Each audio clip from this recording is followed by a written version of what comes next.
Welcome back to the Marathon Mortgage Happy Hour. I'm Mike Whitsack. I am Rory Farrell. And who's the special guest in the middle today? I am Jack Delaney, licensed real estate agent in Pennsylvania, soon to be Jersey. Hey, that's, there you go. That's super official. That was Yeah. like the most official intro. You like that? Yeah. Just his credits. Boom, boom. It's killer. it's these CrossFit dudes. Yeah, they're just on it. Yeah, but let's really get into it. What's your deadlift? What's your PR? I'm just joking. 515? Damn, bro. Putting up some weight, son. Yeah, something light, nothing crazy. Just on a Tuesday, no big deal. Something light. Something light. Yeah, off the couch. No big deal. You know? This is gonna be a fun one. Yeah, Yeah. for sure. So Jack, I guess tell us, you originally we had spoken about this. We met through the networking groups, the Harvest group. You know Sean Colin, and it turns out you know Dizzy. You know some people from the neighborhood that I know. Very well. So yeah, it's just kind of funny. We ended up meeting up. Everything kind of works out in a funny way. And we had lunch at Kitty's recently. Shout out Kitty's in Port Richmond. Best But cutlets in the city. damn right, dude. Damn right. But I feel like I'm just gonna let you two run. this Go is the for hood, it. baby. We're talking about the hood. I'll now. interject where I can. Yeah. But where I'm getting at with this is I guess tell us a little bit like where you're from and how you got into real estate. Cause I know a decent amount of it, but I know Rory doesn't. The people that are watching don't. So how'd this all kind of pan out? Man, so, I mean, I grew up in Mayfair. You know, typical blue-collar kid, you know what Yep. I mean? Dad was the warden of CFCF on State Road. My mom worked in an office somewhere. My parents split up. You know what I mean? Went to Father Judge, did the whole neighborhood pipe dream, right? For me, it was, you know, I want to get the union job. You know, I want to wear work boots, and I want to put high vis on. I want to hang out with my buddies on the weekends. All right. Right? Like, that's all I wanted. Yeah, because when I first met you, you're still with the steam fitters. Yeah, man. I still am a member. Okay, right? you still paying your dues and I still pay everything? my dues and all. Gotcha. I you know, the gratitude I have for that part of my life is, you know, words can't really explain, man. That job taught me so much. You know, I mean, I got sober in 2016, right? So September 18th, 2016, I made kind of the scariest decision I ever made in my entire life. You know what I mean? And I got sober. I stopped drinking. It was that February, I believe, I started with 420, and you know, since then up until this past December, man, or this past November is when I kind of took the leap of faith. But it's provided me such a good life, such a good outlook, good work ethic, how to carry myself as a professional. You know what I mean? Yeah, for I sure. was involved with the politics up there a little bit. And when you say that February, you made the leap. You were with 420. You're not talking about 420. You're talking about like the union number, right? Yeah, right, Yeah, right. exactly. Yeah. I don't know. Just to be clear. Yeah, just to be clear. Like just that's to be what. clear. Steve Fitter's local union 420. 420, yeah. Shout out. You know, shout Because out to I them. know you were talking about sober, and then you said 420. I'm like, people are not going to know what Yeah, the they're not Steve gonna Fitters connect those code dots. is. Yeah, nah, sober, real deal sober, like Not water California sober. Yeah, sober. water sober. Yeah. Not the Pilsner stuff you guys are passing around here. You know what I mean? But yeah, man. So honestly, I got my license 2 years ago. I started a little endeavor with a buddy of mine. You know, he went on to carry that out. You know, it wasn't necessarily the right fit for me at the time. I got my real estate license. I finished my apprenticeship with the union. This past year, I kind of had an opportunity present itself. Things kind of aligned. The biggest reason I could honestly say why I'm in the position I'm in today, you know, is all, you know, due to my father. You know what I mean? I can really sit here and say that with confidence and a heavy heart. He passed away 2 years ago this upcoming June. You know, guy worked his ass off, right? Not an easy job. Not an easy job to go to jail today, every day for 30 Oh, years. yeah. You know what I mean? And appreciate it, right? And, you know, my dad passed away a year and a half after he retired. I have two little brothers. One's 17 and one's 19 right now.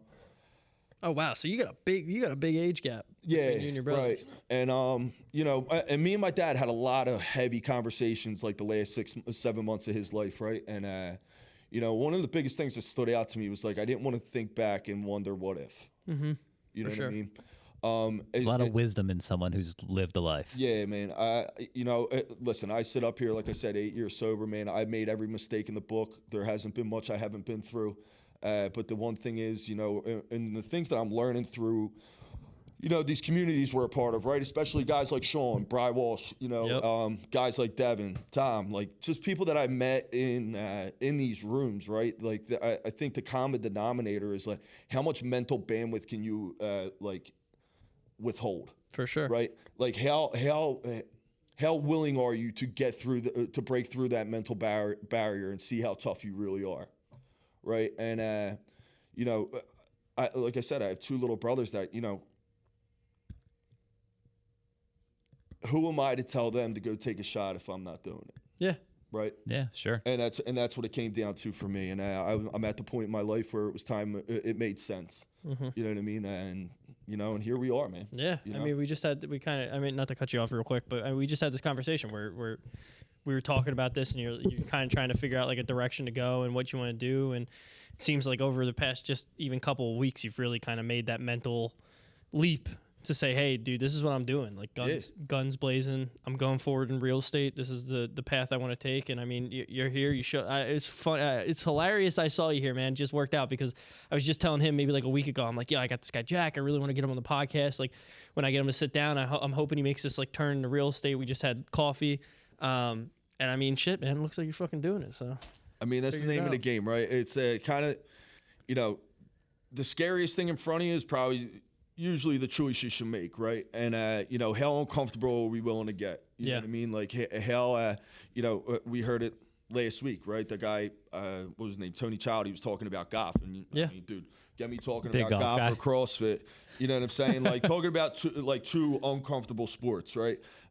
Golf is probably the most frustrating sport I've ever played in my life. I'm pretty decent. Oh yeah, dude. Oh, for sure. Go for it. If you want to be For really sure. decent, you got to get super uncomfortable. Yeah. CrossFit. Every year, the Open comes around. Yep, And just really happened. humbles you, Yep. right? Really kicks your ass into submission. And how much pain can your body and your mind endure? Yeah, right? for And Like, sure. one of my biggest quotes, comparison to the Thief of Joy, but then you look at the top guys in the CrossFit and standings, you're like, I'm nothing. I'm nothing. Yeah. You know? Yeah, Ricky Gerard, you know what I mean? Like those. It's wild. The You're like, guy, it's inconceivable. it's so nuts, man. And I really just try to surround myself with people that are on that same wavelength, right? That are looking to push through those barriers. How uncomfortable are we willing to get, right? Like, how scary is this going to get for us? I always think about that with like wrestling and jujitsu, like doing that stuff throughout my life. I think like it would be so cool to be able to wrestle like a Bo Nickel or somebody. So like Bo Nickel's one of the best Penn State wrestlers to ever live. I think he was like his entire college career, he had 4 losses throughout all of it. And it just to be able to like wrestle with somebody like that, it's the same see as the difference. Yeah, just to feel it, you know, feel it for like 3 minutes, just to see what it's like to even if I got my ass beat by that person, which obviously I would, or go up against you know, take 'em, dude. yeah, that's what I'm saying. Thanks, Jack. You just got to have confidence. But no, in all seriousness, like what is it like to train with somebody that's like top 10 competitors in CrossFit, or what's it like to run with some dude that's running a 15-minute 5K? It's the same thing in business. That's like what we're doing in business though. It's like, what's it like to be next to a person that's doing 100 million plus in commissions a year or revenue a year for this business? It's like, how can I be next to this person to see what they're doing differently, to see how much I got to up my game to be there, you know? So How much can I withhold up here, man? Yeah. So I have had the pleasure of training with a guy who was top 10 games athlete teams last year. His name's Nick Hecht. Really good friend of mine, man. Guy operates at a different level. Yeah. Right?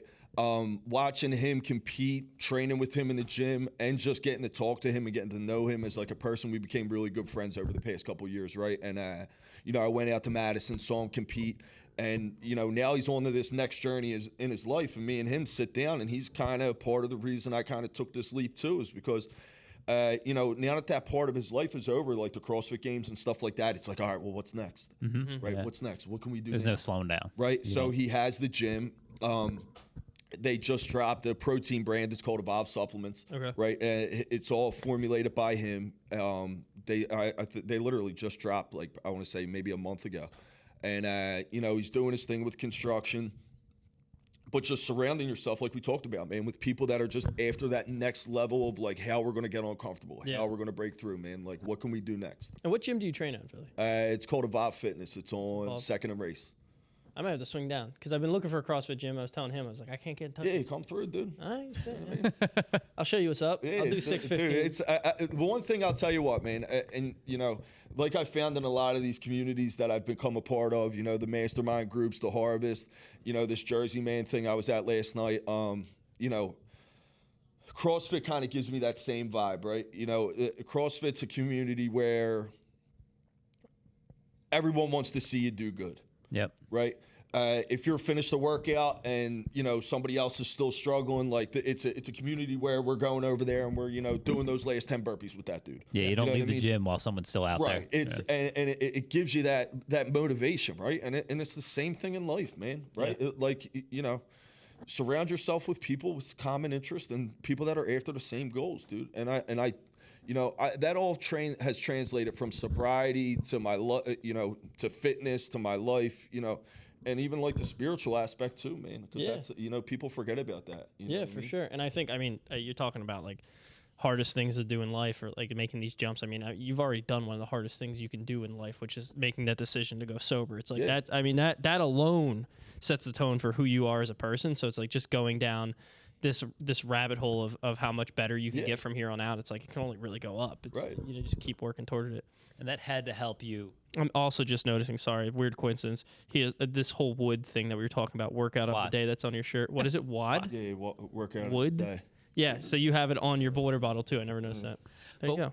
Yeah, real quick, I know we're running out of time, but basically, you know, jumping from not sober to sober had to have helped you jump from, you know, make the leap from, hey, I have this cushy job where I'm comfortable to, I'm going to dive into the deep end with this real estate thing. Like you had to have, it had to be easier after you made that harder decision. For sure, man. And you know, I have this belief, right?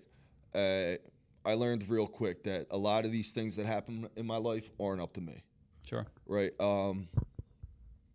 Because once I start thinking it was up to me, and once I start thinking I had something to do with it, right now, I'm held accountable for the groundwork I put in every day, right, and things like that. But you know, as far as just like things naturally happening in my life, you know, you have to believe that there's a power, you know, some type of power, some type of a God out there that is doing for me what I can't do for myself, man. Because if I don't believe that, right, the only thing that's left inside here is ego.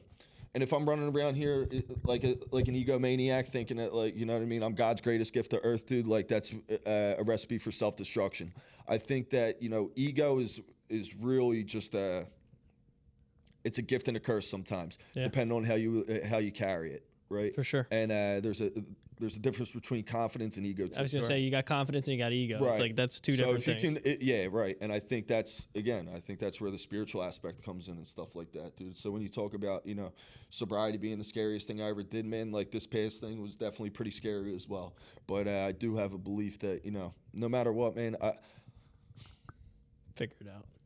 Figure it out. And like, dude, I put it this way. Listen, I played scratch offs. I bet tennis in India. You know what I'm saying? I put bets on Italian baseball. You know what I'm saying? Like, if there's anything I'm going to bet on here, dude, it's going to be me, right? You know what I'm saying? You know what I mean? I could bet on all this other shit, but why not just bet on myself? You know, and you know, the more you play that tape in your head, like I bet on worse, man. You know what I mean?